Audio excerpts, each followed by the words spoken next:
Hi, if you want to watch exclusive content with hot girls that you won't watch on YouTube, namely where Naruto roasts Kushina and Mikoto and many other hot girls without restrictions, then visit my Boosty channel at the link in the description.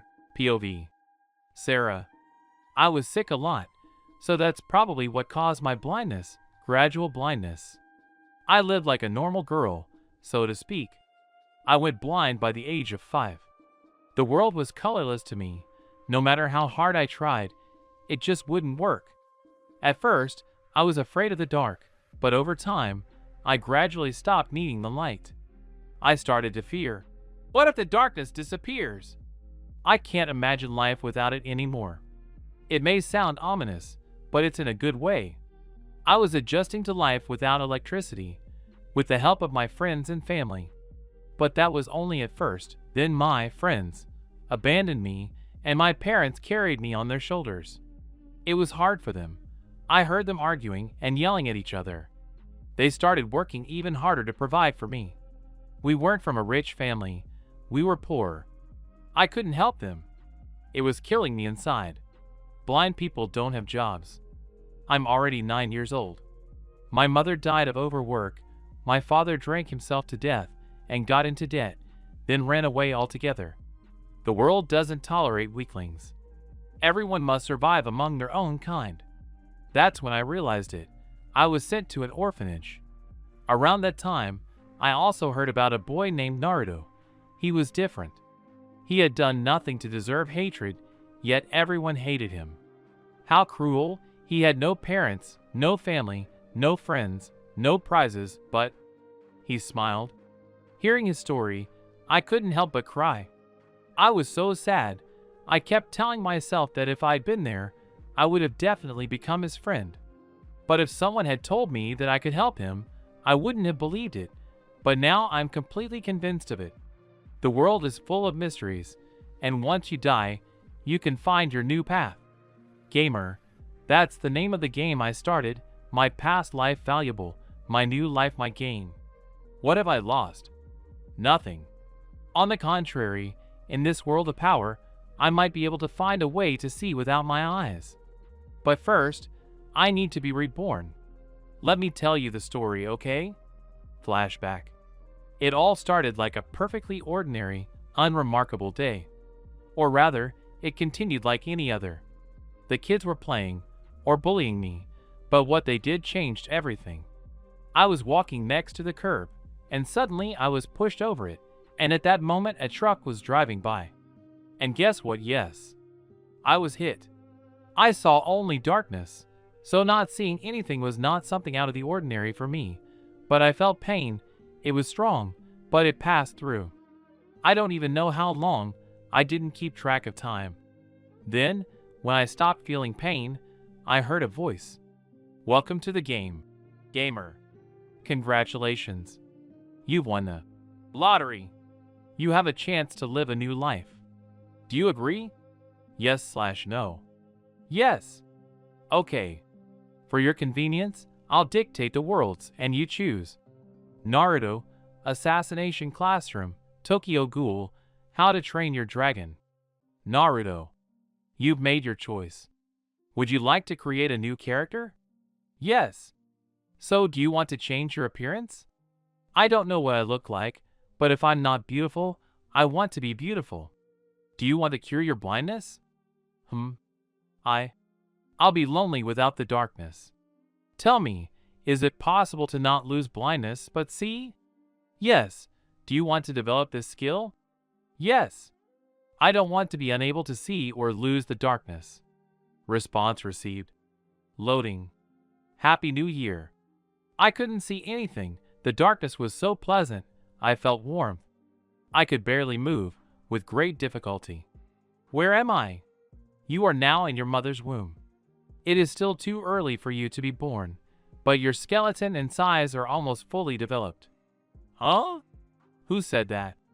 I will keep you updated on updates and everything else. And when will my birthday come? Soon. Tell me, how are things? Who are my parents? What are they like? Am I Naruto's age? Things are calm for now. Your parents, Your mother has dark hair and blue eyes, and your father has black hair and red eyes. But he died 5 months ago on a shinobi mission.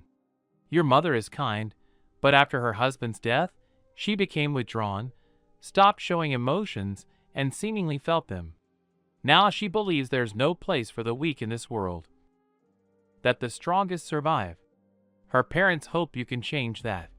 You're a little younger than Naruto, but you were born in the same year. Mom's been through so much, I feel sorry for her.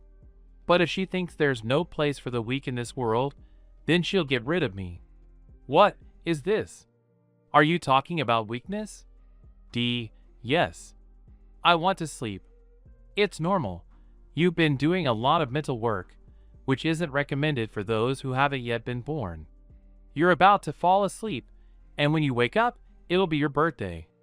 I woke up again. What's happening? Remember this day, the day of your rebirth, the day your life began. I feel something strange. I'm being pushed and squeezed from all sides. It hurts, and it's very unpleasant. I heard that the first breath is also unpleasant. I hope everything goes well. Damn. I won't go into detail. So I'm outside the house. Now I need to start breathing. 1, 2, 3. Aya, someone pick me up. A doctor? You're having a girl. A male voice, clearly a doctor. He's handing me over to someone. Mom? I feel like she can see right through me, the woman holding me said. It's a strange feeling. It's probably Mom, but I'm afraid to listen to their conversation. Yes. She's blind. It's incurable, the doctor said mournfully. I felt my mother shudder. Unexpectedly, I was lucky to have an aura of hatred from her. Ask how I know. Where from? I've often felt that aura on myself. What can I do if I'm unlucky? I don't need this weakling. She won't survive in this world with her blindness. She threw me, apparently onto the floor, but someone caught me. What are you doing? How can you do this? She's your child, the doctor shouted, a kindly aura tinged with compassion emanating from him. This weak creature has no connection to me. It would be a disgrace if anyone found out she was born blind.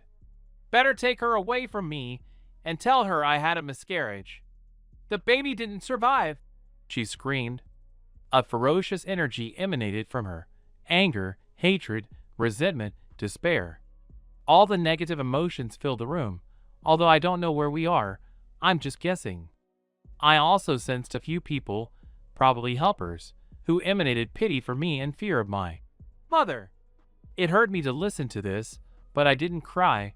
I don't want to be pitied. The doctor swallowed. He felt fear too. His heart was pounding like crazy, and the others were too. Stop. Why can't I hear and feel so well? Your abilities in this world have increased. Instead of vision, you have inhuman sensitivity and perception. In the near future, you will be able to see, but not with your eyes, but with your senses, he explained to me. While I was lost in thought, under the woman's angry gaze, everyone cowered and gave in. Okay, I'll write in the documents that your daughter died at birth, he said with sadness in his voice. I felt that, Mom, relaxed. And don't spread rumors. If I find out, I'll kill you. She said the last part in a sepulchral tone, and I felt it clearly. A herd of goosebumps ran through my body. So my new life has begun. I hope it doesn't get any worse. I fell asleep in the doctor's arms, feeling safe. My mother threw me out. It's sad no matter how you look at it. Why do this to a child? Why? These were the thoughts that ran through my head while I slept. I felt how the people around me were changing, as was the place where I was. It was scary, very scary, but the darkness that surrounded me kept me from crying. I felt at home. When I woke up, I felt about 10 people around me. From what I sensed, I realized I was in an orphanage. There were a lot of kids my age, and they were annoying. How much longer can you whine? Why do you keep yelling? It's enough. How can I learn to see? You've learned to feel the world around you. Now try to imagine a pulsation emanating from the objects around you. To do this, you basically need to tune in and release the energy within you. Oh, how clever it all is. Okay, I'll have to try it. I tried it a lot, and it worked. Each time, I could use it longer and longer. I saw with my feet and hands. If I couldn't see with my feet, usually because of my shoes, I'd squat down and touch the ground with my hands, emitting waves and using them to see. It's somewhat similar to bats. I was told about them in a past life. They send out sound waves, thereby seeing the world around them. I turned 3 years old. That's how my life went. At first, they helped me, but then they stopped as I needed to get used to independence. But I didn't need their help. I know they feel sorry for me. I know the children hate me. Over the course of these 3 years, I realized that you can only trust yourself and no one else. Now I can easily use my power, even through tons of clothing. My range is about 2.5 kilometers. Assistant, give me more information about this place. I've started to sense strange things from the people working here. Hey, you mean these people are engaged in illegal activities? Illegal? More details. Selling children? Holy shit. Really? What the hell? Okay, kids. Assembly. The teacher, well, that's what we call her, called out to us. The principal wants to say a few words to you. I decided not to get too close. I stood to the side, next to the bully. Yes, he teases me often, but that's not the point now. Children, we'll have some important guests coming to visit us in a week. They should like you, and maybe they'll take you away from here. If we're lucky, they'll take you to Konoha. Shit. He's actually saying it outright that. Wait, Konoha? This sounds familiar. Konoha, or the Hidden Leaf Village, is where Naruto is. But I don't think anyone would just go to Konoha if they chose him. The assistant is right. I can't get there that way. And also put on your holiday clothes. He went off on his way. I also wanted to leave and think everything over, but I was stopped. Hey, blind. That bully, you're ugly. Today you'll give me your food. I'm fed up. No, I said. What? Have you completely lost your fear? He yelled, attracting everyone's attention, but no one, not even the adults, was going to intervene. Over time, they stopped pitying me and began to despise me. I was about to leave and ignored his words. But when he grabbed my hand, I decided to warn him. Let go. No way. I'll teach you a lesson. I could practically hear him smirk in his voice. But it's not that simple. Remember I warned you, little one. I focused my energy in my other hand and swung straight at the bully's stomach, but stopped by millimeters. I think that's enough for him. If I had hit him with full force, he would have died. The bully flew straight into the wall, leaving his image there. Everyone stood there in shock, but I didn't care. He was alive. I could hear him. I just got out of there. If they found out, I was going to run away from here anyway. POV. So, I decided to run away. I hate this place. It's been 3 days since I hit the bully. The teachers often look at me with suspicion, huh? They're afraid something like this will happen again. Of course. A 3-year-old blind girl hit an older boy. And in such a way that he had to be sent to the hospital. I've already prepared an escape plan. It involves several steps. 1. Gather a checklist and schedule for the night shift, of course. 2. Prepare and pretend to be asleep. Use my super sensor to scan the entire area around the shelter. 3. Make sure everyone is asleep. 4. Escape through the window, making everything as quiet as possible, as they say. As quiet as a mouse. Now I'm sitting and thinking. I was brought out of my thoughts by a voice calling me. Hey, blind girl. Someone shook me by the shoulders. I've been calling you for 5 minutes. Ah, it's one of the teachers. What? I asked half-heartedly. Yes, you heard right. I haven't been given a name in this world. They call me blind, and I'm not even offended because it's true. Besides, I'm the only one called it here. It's impossible to confuse me with anyone else. She sighed heavily, removed her hand, and started wiping it as if I had just crawled out of the toilet. I may be blind, but my sensory system still perceives everything perfectly. These women and children have completely lost their minds. Damn them. Outrageous. That's it. Enough.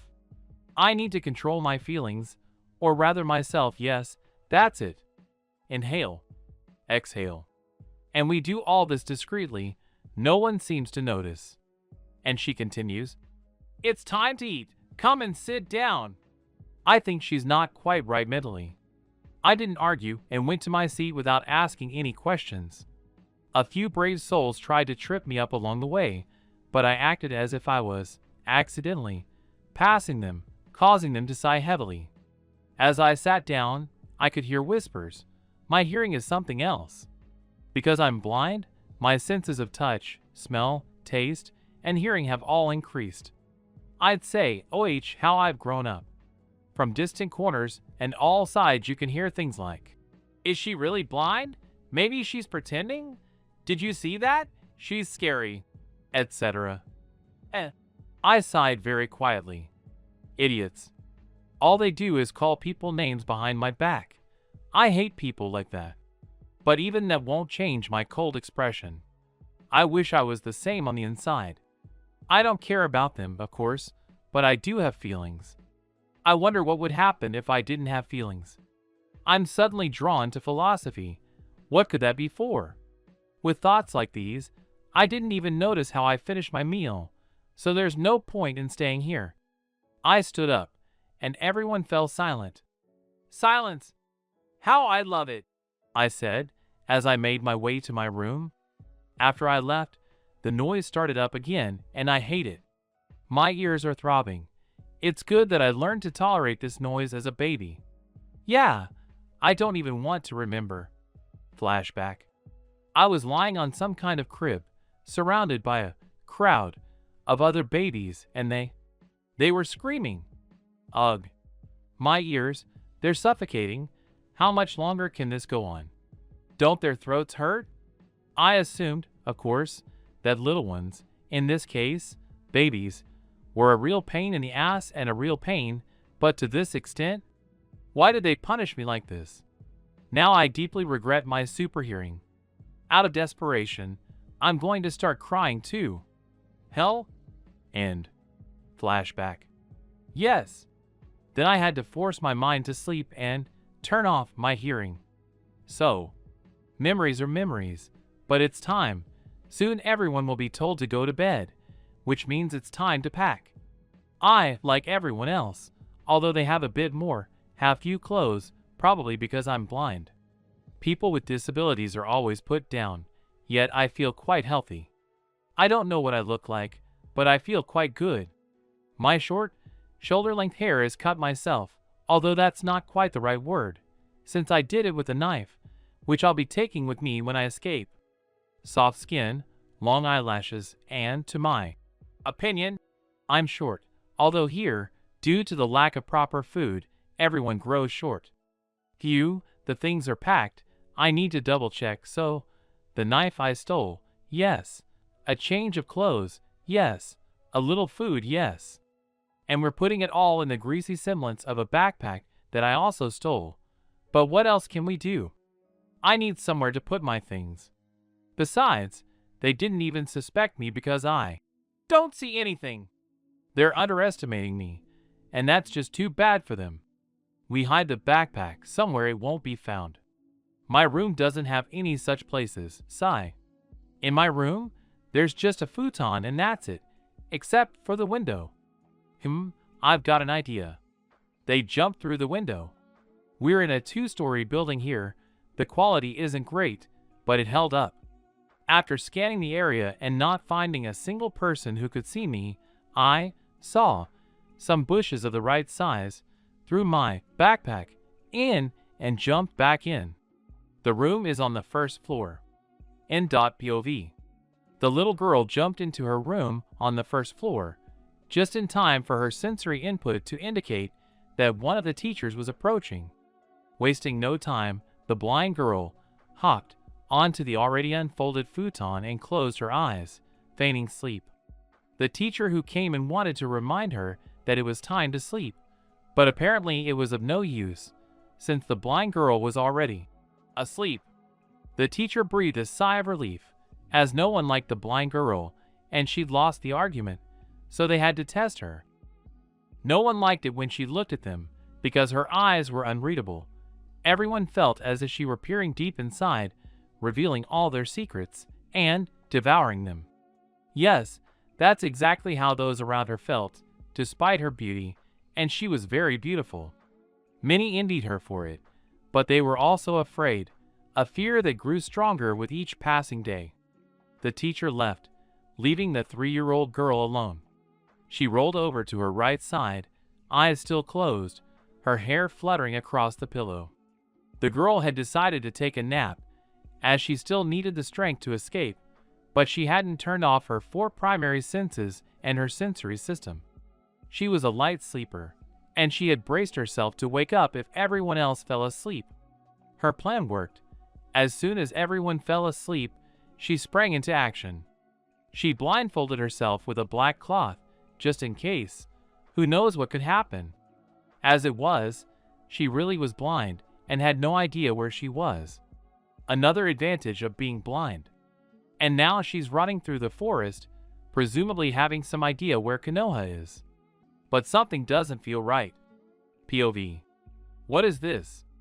This really strange feeling? I feel like I'm being pulled somewhere. Should I go or not? Ack. My head hurts. I stagger and almost fall. I can't resist it. The further I walk, the more intense the pain becomes. That's it, I've decided. I'll follow my feelings, and I'll hope I don't regret it. After scanning the area, I discovered a strange distortion 5 kilometers to the east. It seemed like there was someone there, and not at the same time. I ran to the spot, but I couldn't see anything. I was simply blind. Again, but now my sensory systems weren't working either. "Who are you?" came a dizzying voice, clearly not human. My heart went cold. Strange, it felt very cold, but my body didn't go numb. My heart was slowing. I felt like it was about to stop. Am I afraid? Fear? But isn't it the other way around? Fear makes my heart pound like crazy. My senses stopped perceiving the world around me as they used to. Apparently, I was silent for too long, and that caused a misunderstanding. Now I feel something sharp on my neck, and something very cold is dripping. Wait, okay. The situation is this. There's a kunai or something like that at my neck, and they're about to kill me. How lucky I am today, but something else is bothering me. My blood is cold. I'll ask you again, who are you? I swallowed. Having collected my thoughts, I decided not to say anything related to my past life. After all, my past life is over, and now I am me from this world. Sigh. I don't have a name, I began. They just called me blind at the shelter. They didn't give me a name. Did you sense me? How? The questions continued. I'm sure he senses a trick, so the hand with the kunai tightened its grip on my neck. It doesn't bother me much, but it's unpleasant to talk about when someone is trying to kill you with something. Sigh. I have well-developed sensory abilities. When I escaped from the orphanage, I used my abilities to get to Konoha, but I was overcome by a strange feeling, and it only grew stronger as I tried to continue on my way. A pause and another breath. So I decided to check what it was. When I came here, my sensory abilities literally stopped working, and I was completely left without any means of seeing. I decided not to talk about my other senses for now, not until he asks anyway. Why did you decide to run away? Because I hate them, I admitted honestly. He chuckled and put the kunai away. Aren't you afraid to die? Am I afraid? Myself? Don't know. HM. We stood in silence for 5 minutes. I felt his piercing gaze on me, but my sensory system still didn't react when I tried to activate it. I forgot about it and decided to turn my attention to this man. He came right up to me. I could tell by the sound of his footsteps approaching me. He touched my hair, and I flinched in surprise, but didn't do anything. I knew he could easily kill me if he wanted. He touched my blindfold and untied it. I even resisted, just standing there and doing nothing. I opened my eyes. I usually keep them closed because I don't need to open them to see, but I saw nothing, only darkness, my eternal companion in this and the past worlds. He touched my cheek, and I instinctively looked at his hand. "Do you want to come with me?" he asked barely audibly, but since I was very close, I heard everything perfectly. "Where to?" I asked back just as quietly. "To a place that can become your home, and where you can also become stronger." "Why? Why are you asking me to go? I'm useless." I raised my voice slightly, but then, pulling myself together, I added more quietly. "And blind. Do you think blindness is a weakness?" "No. I honestly didn't consider blindness a weakness. It's a strength, but if you don't know how to use that strength, you'll be weak. That's my opinion." "You're right. It depends on how you look at it." My eyes widened, and I involuntarily looked up at the speaker. "Can he read my mind?" "Yes, I can read minds." "I like that you answered my questions honestly. And yes, I'm not human. Now I'll let you use your senses again." I felt like I could see outlines again, although not that far away, only 120 meters so far and no one nearby, a strange aura emanating from the inhuman. When I began to see, again, that cold gradually began to go deep into me, into my heart, which began to increase its tempo, switching to a normal rhythm. What was that? Well, it doesn't matter for now. I took my bandage from his arm and tied it back on. Now we can calmly look at this monster.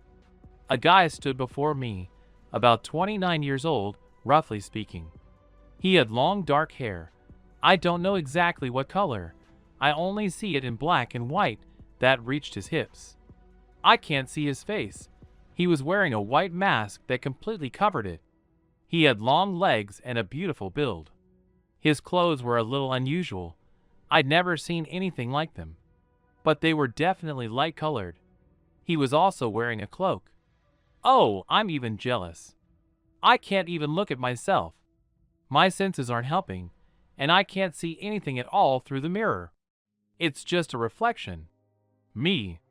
Well, so will you come with me? He extended his hand to me. There was no point in refusing. After all, I would have a home and I could become stronger. Nodding to myself, I took his hand. N.POV. In the forest, among the trees, stood a little girl and a boy. The boy, after saying something, extended his hand to her. The girl hesitated for only a few seconds, then grabbed it, and they disappeared in the black flames of the young demon, who thought this girl was very much like them, and not like an ordinary person. So history has turned upside down, but this is only the beginning, truly the beginning of a new life for the girl, and changes in the lives of other non-humans and people. The room, not small but not large, was the seat of the village leader, hidden in the darkness. A meeting was currently taking place there, and he sat towering over the various villagers. A boy and a girl, about 4 years old, emerged from the flames piece by piece. Everyone immediately turns their attention to them. The young demon boy who brought the girl bowed. "What does this mean, Takushi?" asked Raida, the leader. Each of their names was written on their faces, or rather, on what covered them. They were dressed entirely in white. Their faces, arms, and legs were hidden behind their clothing. "Raida-sama, this girl discovered me, and I had a feeling she might be one of us. Her power hasn't yet been revealed, but a ritual of release could be performed.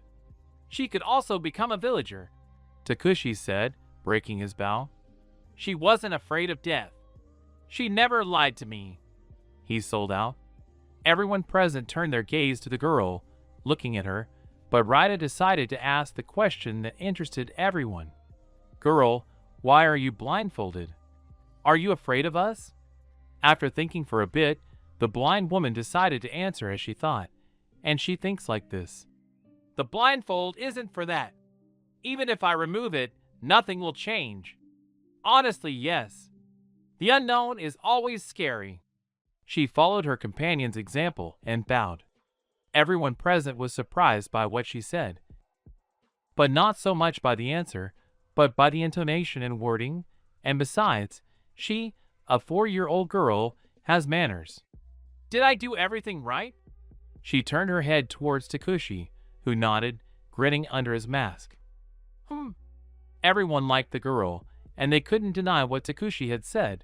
They sensed a demonic essence within her, a kinship. I'll think about it. I'll answer tomorrow.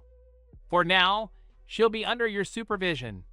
He turned his gaze to her companion. Since you brought her. He nodded, bowed, took the girl's hand, and vanished in a black flame. There was a silence, which was broken by Reed. Well, so what do you think about this? He said, looking at his old friends. Since we've discussed the previous topic, why don't we discuss this incident as well? The leaders exchanged glances, grinning beneath their masks. This girl was truly extraordinary, and everyone wanted to know more about her. Some even wanted to take her on as an apprentice. There were only 4 heads. One could say that these were the heads of the main elemental clans.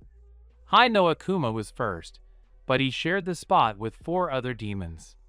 The 4 clan heads were the strongest and shared first place. Haino Akuma, also known as the head of the Fire Clan, is a destroyer who brings a painful death to his enemies. Their appearance is invisible due to everything they wear. Their tempers are explosive. He only had trouble with 1 other demon in their group, Akuma no Mizu, the head of the Water Clan, a good-natured and calm demon. It can be said that character is formed by their basic elements. Akuma no Mizu got along very well with Chikyu no Akuma, the Earth Clan devil, who also got along well with Haino Akuma.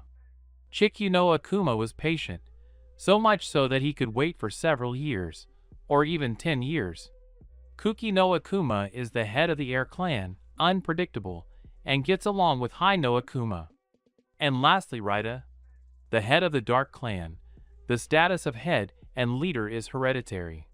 He is also known as Kuraimi no Akuma, the demon of darkness. They've been friends since childhood, competing for the title of strongest, the first. And in the end, they all became first. I think there really is something in her. If there wasn't, she wouldn't have been able to get into the village.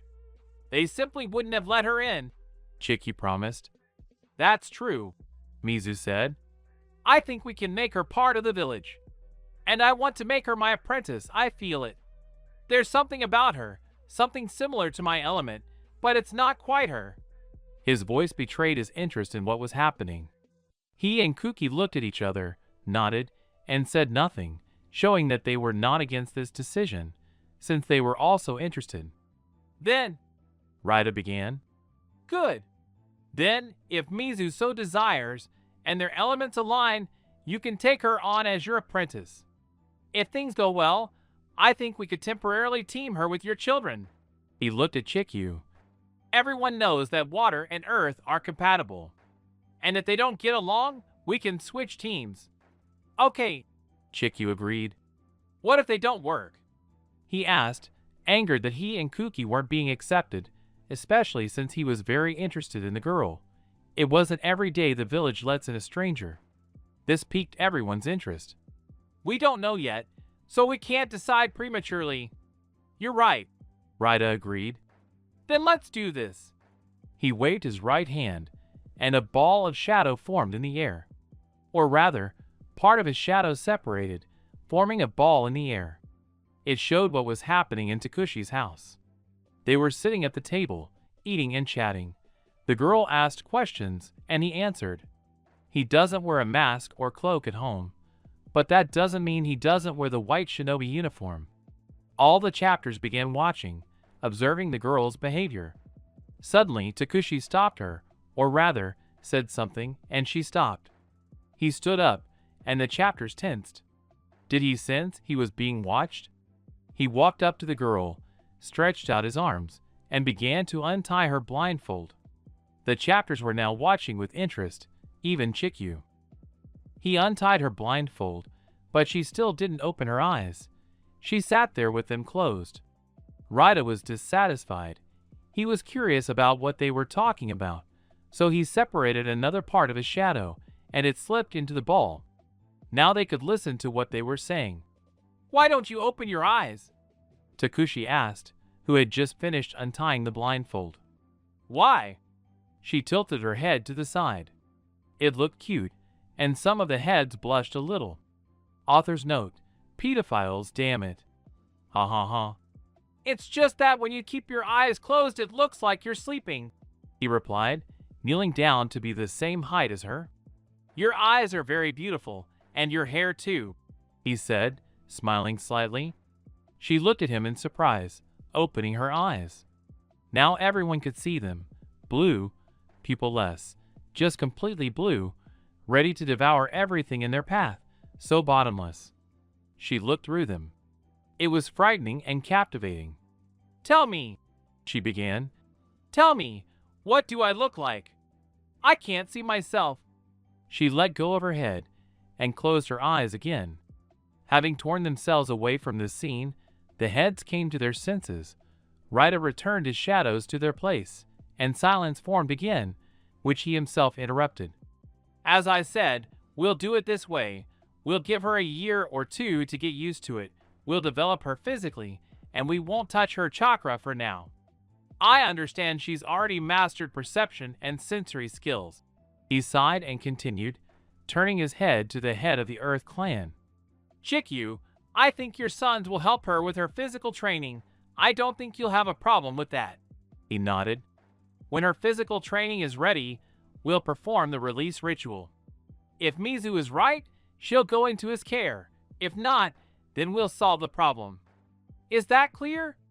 "Yes," everyone answered. Today they saw something unusual in her eyes. They saw a demon, a very beautiful demon. But so sad. One by one, they vanished. Chikyu dissolved into sand, Mizu evaporated into water, Hai into fire, Kuki into thin air. Only Raida remained, pondering the situation. He was clearly at a loss. Sighing, he thought it would be best for him to rest at home with his family today. And he vanished into his own shadow. Momoko's POV. We disappeared into the flames again. Was that some kind of teleportation? Great. We appeared in the courtyard of some house. I didn't see anyone in the house, looked at my companion, wondering what question to ask first, or if I should ask any questions at all. He looked at me.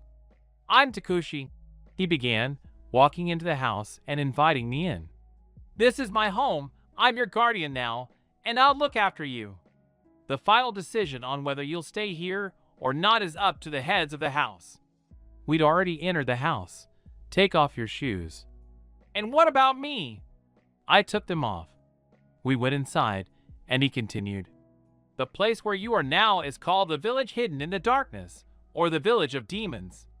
He began removing his cloak and mask, and now I could see his long hair, a dark-like color, and his mismatched eyes. It's immediately obvious, one light, the other dark. I can only say one thing. By my standards, he's quite attractive. We sat down at the table. "If you stay, you'll most likely be given time to get physically prepared, and then they'll perform the ritual." He stood up and took food from the refrigerator, cooked something himself, heated something up, set the table and sat back down. "Eating? Then you'll go to bed." I nodded and was about to start eating when I was stopped. "Wait." I looked at him, and he stood up, came up behind me, and started untying the blindfold. When he finished, I didn't open my eyes. "Why aren't you opening your eyes?" Takushi asked. "Why?" I tilted my head to the side. "It's just that when you keep your eyes closed it looks like you're sleeping," he replied, sitting down on one knee to be the same height as her. "Your eyes are very beautiful, and your hair too," he said, smiling slightly.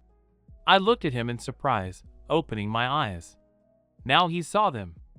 He shuddered and continued to look into my eyes. "Tell me," I began. "Tell me, what do I look like? I can't see myself." I let go of my head and closed my eyes again. He lifted my head, lifting my chin with 2 fingers, his thumb and index finger. I opened my eyes again and looked at him. "You are very beautiful. Blue eyes, snow white hair, aristocratic features for a 4-year-old. You are like us. All demons are beautiful. It is one of our characteristics. That is why we hide our bodies and faces under fabrics and masks." I was glad to hear the answer. I really was glad, smiling and looking at him. He smiled back at me, but then immediately became serious. "You said you don't have a name, right?" I nodded, becoming wary. "How about making your weakness your strength? Does your blindness bother you?" I shook my head. "It doesn't bother me at all." "Then you don't mind if I give you a name?" I'm sure my eyes lit up. Oh, I think I'm going to cry. "No, I have to hold on." I nodded. "Momoku, your name means blind. But you see much more than those who see with their eyes. You see with your soul. You won't be deceived. Always listen to what your heart tells you." "Thank you," I said. That was the end of the conversation, and we sat in silence and ate. He cooks very well. He gave me a towel, white, and white clothes. Everything here is white. I took a shower and dried myself with a towel, then put on the clothes given to me. The strange thing was that they were my size and included white shorts, thin leggings, a t-shirt, bandages, lots of bandages, and a white blindfold. I remembered Toku saying they cover every part of the body and the face, so I suggested tying the bandages on exposed parts of the body. That is, the arms, throat, and feet. When I came out, I was greeted with satisfied grunts. "Well done. You understood correctly what needed to be done. It wasn't for nothing that I told you all this." I nodded. "Now let's go. I prepared a room for you. You can sleep there." We went to the 2nd floor. He opened the door, and I went in, thanked him again, and laid down on the futon and fell asleep with the thought that this was just the beginning. Momoka woke up with a strange sensation. After lying there for a while, she tried to move, but wasn't quite successful. Recalling what had happened yesterday, she sighed dejectedly, realizing she'd gotten tangled in her own bandages, restricting her movements. Trying to untangle herself from the splinter, she realized she'd only gotten more tangled. But she was saved by Takushi entering the room, having knocked on the door first. He glanced at her and folded his arms across his chest. "Good morning," she croaked, shifting on the futon, which made the owner of the house laugh. "Can I help you?" Without further ado, he snapped his fingers and the bandages easily released their owner, but bandaged themselves on her body. "Thank you." She thanked him, getting up from the futon, which had begun to tuck itself in. Takushi also kept an eye on her. She liked him and didn't mind his company. They spent their free time together. He told her stories. She asked him questions. They didn't even realize how attached they had become in such a short time. It was truly strange to her that she couldn't see anything beyond the house with her sensory abilities. Why? She wondered, for her sensory abilities extended beyond the house's boundaries, but she saw everything jumbled, so blurry that it was impossible to discern anything. She asked him this question. He patiently explained that demons lived here, and that they and their normal lifestyles were impossible to detect with any sensory abilities. After that, she didn't ask such questions, citing the entity. And now, while eating, they, following etiquette, remained silent, which, in fact, did not burden them. There was an unexpected knock at the door. Momoka glanced at the owner of the house.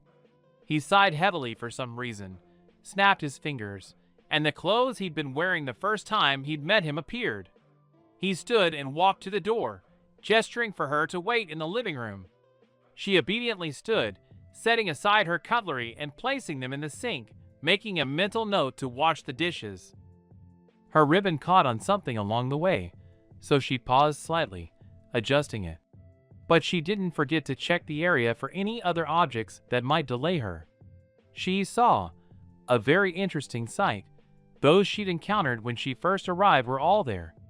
An unpleasant feeling twisted her stomach. She probably shouldn't have eaten before they arrived. Sighing again, she straightened up and walked toward the living room. Entering there, she immediately attracted attention. Bowing to everyone, showing respect for such powerful creatures, she asked, "Greetings. May I know your decision?" She remembered their conversation. She'd been given time to settle in, and perhaps she could become part of this village. It would become her home. Something very cold and sharp tugged at her heart, but this feeling lasted only a moment. Other feelings made her heart pound very rapidly in her ribcage. Fear of the unknown, anxiety, and hope enveloped her completely. Suddenly, Takushi's hand landed on her shoulder, squeezing it lightly, bringing her back to the real world, helping her understand that everything would be okay. Sighing, she nodded to him, showing that she had pulled herself together. It was difficult for her, but she got used to this demon he became. Part of the family? Perhaps. She spent some time getting used to this place, but she didn't cross the line. That was beyond her expectations. She felt like she was always meant to be here. She felt like this was her place. She simply had to be here, and nowhere else. After exchanging glances and grinning at each other, which was not visible, they began their conversation. "We've decided that you'll stay in our village." Momoka felt a weight lifted from her chest. "So listen carefully." She immediately tensed and began to process every word he uttered. "We'll give you a year or two to get used to everything. Your guardian will be," he nodded towards her, "Savior Takushi." She immediately rejoiced. "First, after you've gotten used to it, you'll be trained by the Earth Clan, led by Chikyu no Akuma. They're the best in physical training." He paused, catching his breath, and looked at the newest member of their village. "Yes, an exceptional case." She thought he was waiting for her answer, so she nodded. "Let's continue. Your element is similar to the element of water, but it's not certain. If the theory matches, then Mizuno Akuma will teach you, and his sons will study with you as well. Is everything clear?" Another nod. "So, and one more thing. When you're 6, you'll be entering the Demon Academy. There, they'll determine your element and the group you'll be in. Is that clear?" Having received a positive answer, he asked the question he'd been wondering about. "What's your name?" She flinched at first, casting a fleeting glance at Takushi, who nodded. More confidently, she gave her name. Momoka. Everyone mentally noted that the name suited her. "Since everyone has decided, I think it's time for me to go."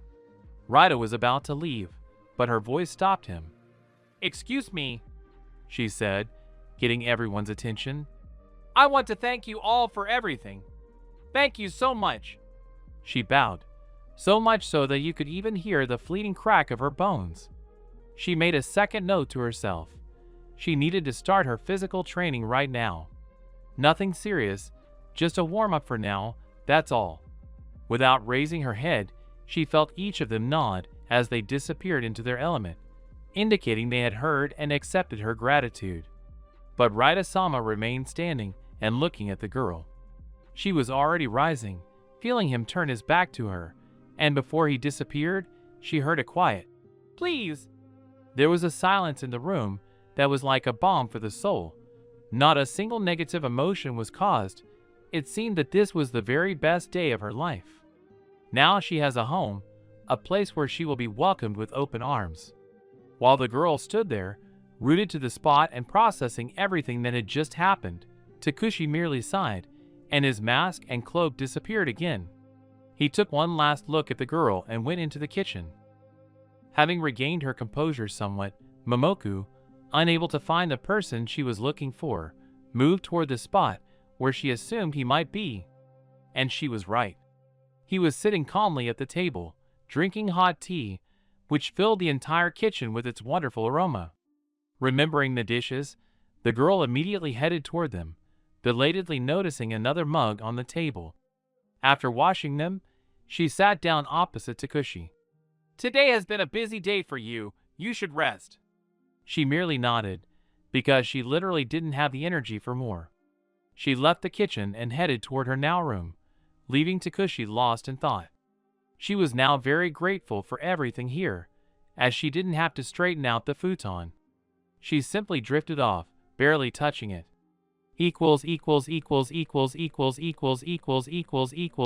Time flies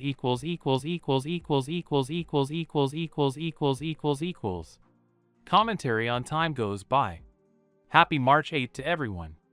I wish a happy life to all women, girls, and even men and boys too.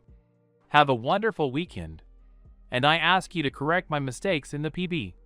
I apologize to the readers, because the first time I published this part, I didn't double check it. That was my mistake. Something like that has never happened before, and I'm truly sorry. I apologize again. I changed. Not just externally, but internally as well. Over the course of 2 years, or rather, a year and 6 months, I literally absorbed everything they told me. At first, I didn't leave the house because I was afraid of everything around me, but what could I do? I couldn't see anything, and my sensory input wasn't helping at all. Takushi tried to take me for a walk, so to speak, but I flatly refused anytime soon. But we all decided that he would be nearby during the walk, and with him, I would be able to explore the area, at least while he was nearby. The first few of these walks were very difficult for me. I understood nothing, and had to relearn literally everything. This place was incomparable to anything else. I also learned that this village was divided into several territories: earth, fire, water, air, and darkness, as well as a territory that belonged to none of these elements. This middle territory was home to the villagers, those who, for whatever reason, didn't want to further hone their skills. Some wanted a quiet life, as much as possible for a demon, while others simply didn't belong to any element and therefore decided to live in moderation. Also, everyone, absolutely everyone, was required to study to gain certain knowledge for their own protection. At least a basic education, from the ages of 6 to 10, and to discover their essence. This was destined for me, too. Then I learned that I would discover my element when I entered the academy. There were many cases where children possessed multiple elements, and they either chose the one that was closest to them, or chose both to become stronger. Before the academy, I trained on my own. Takushi also taught me this, and he, by the way, prepared a training schedule for me to prepare for future training. It turned out that ordinary people use hand seal techniques. I knew that, of course, but what Takushi said shocked me to the core. They just do it to channel chakra. Wasting precious time performing hand seals in battle is tantamount to death unless you hone this skill to the max, or even more. But demons can do what humans do with hand seals with a single flick of their fingers or hand. Yeah, what did I expect? The difference is huge. Here's a demon, and here's a simple human. There's no need to even compare them. It's all clear. Takushi was not given any mission specifically for this time. He was given only one task: taking care of me. And so the days, months, and years passed until my 6th birthday. How did the group assignments go? I was really nervous back then that I wouldn't go anywhere, that I wouldn't make friends, or that I'd be an outcast. To enter any group, one had to stand in a circle of seals in which all existing elements were engraved. When I walked in, I was surrounded by light, as I was told. I didn't see it, I just felt something warm enveloping me. But then I felt that same sharp, cold feeling in my chest. This time it lasted not just a moment, but several seconds. I was actually scared. It was something unknown to me, something secret, but nevertheless cherished. Something without which I am not myself. When it all stopped, the seal glowed with 2 elements, earth and water. Then, thinking it was all over, I was about to take a step when the seal began to glow again. It glowed for 2 or 3 seconds, no more. Looking at the seal, I discovered that another element had been added: ice. I was a little confused, but some nuances became clear, and as I left there, I breathed a sigh of relief. It's good that Takushi was there then. I couldn't see anything without him. He said everything went well. I passed. This made me happy. I was assigned to the Water Earth group, like others who possessed either of these elements. After that incident, I met the Akuma children, Mizu and Chikyu. The former had twin children. They were very similar not only in appearance, but also in character. They were calm. Their names were Hatsune and Dani. They, like all the children, weren't wearing masks yet. It was customary to wear them after manifesting their essence and never remove them in front of anyone but family members. After I learned this, my heart warmed. It meant Takushi knew from the start that we would become a family. The second had 3 sons, but only 2 were the same age, and the youngest was only 2 years old, so he wouldn't be going to the academy yet. However, even though they were the same age, they had completely different personalities. One was either quiet or shy, I never figured out, while the other, a few months older, could smile and loved to talk, though he wasn't as cheerful as Naruto. I was thinking about him too, by the way, but I think we'll see each other sometime in the future. So off topic. The brothers' names were Saku, Yokina, and Kohai. We became friends. I attended both families' classes, learning and improving my existing knowledge. It turned out I wasn't using sensory abilities, but rather a tiny bit of earth power. I was scanning the area through the ground, meaning I could refine this ability to see everything in this place. This was good news, but I knew I had to try harder. Saku and Yokina helped me learn earthly techniques and explained everything I didn't understand. At first, they even helped me with my means of existence, my eyes. Physical training took its toll on me, but thanks to the fact that I trained diligently every day for 2 years, I was able to survive this time. I also went to Ms. Akuma. He helped me understand myself, my feelings, as he said, "Water is a very subtle element. You can't master it in a short time. And considering you also have the element of ice, I'll have to work hard with you." Yes, there was some sweat involved here too, but at the very beginning, there were meditations and theoretical knowledge. The only difference from the ground was that there you had to be in good physical shape, and the theory was also present. The ruler wasn't there yet, but I barely had time to get everything done. I slept during class, for which the teachers often scolded me, but when they asked questions, I answered them diligently, both on the elements of water and earth. After a while, I got used to this routine, but I still continued to sleep in during class. Besides, they no longer paid attention to me, since I knew the topics they taught. Only during my practical training at the academy did I really learn. Then, after another 2 years of theory and understanding, they decided to teach me practical skills. I realized that what I was taught was truly useful. The meditations I did at Mizuno Akuma's behest helped me maintain my composure and think clearly according to a given program. I didn't panic and analyze the situation. Thanks to them, I was also able to master the basic techniques of the Water Clan. Meditation also helped me sense the ground beneath my feet, and I began to better navigate my surroundings.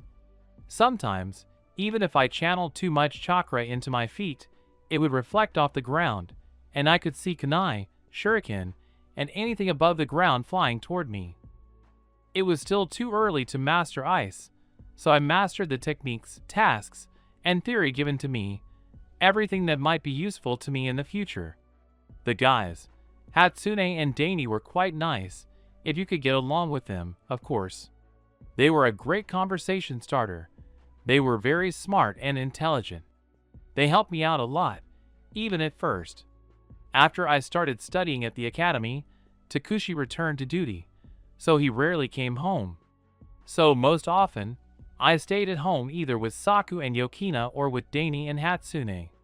That's how it went until I was 10.